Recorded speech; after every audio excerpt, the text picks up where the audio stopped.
everyone. Please take your seats.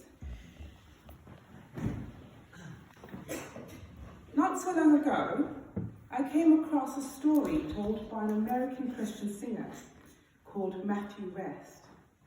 It's a simple story, but one that carries powerful truth. Matthew took his daughter to a camp, to a father and daughter camp.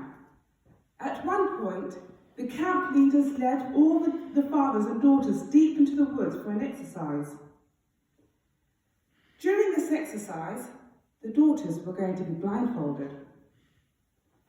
The camp leaders gave the fathers 3 simple instructions to pass on before the exercise. I will never leave you.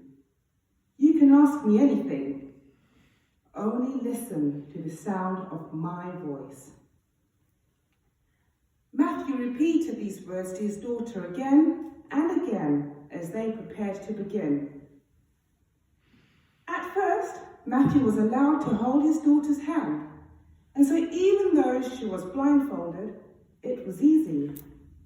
They walked and talked together, he guided her, and she trusted him.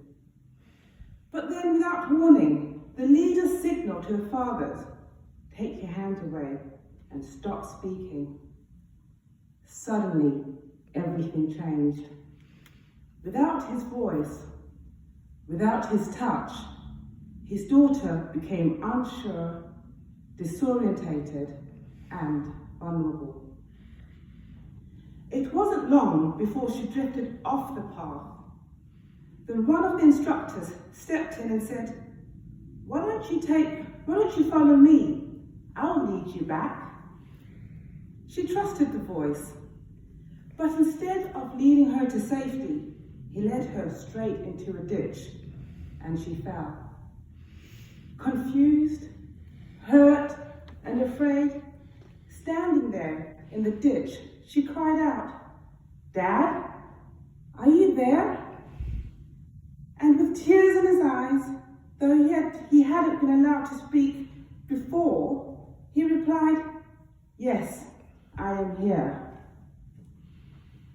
Well, that story brings us beautifully to our gospel reading today, the Great Commission. There is so much that we could reflect on in that passage. We could talk about how some worshipped Jesus and yet some doubted. We could consider Jesus' declaration that all authority in heaven and earth has been given to him. We can explore the call to make disciples,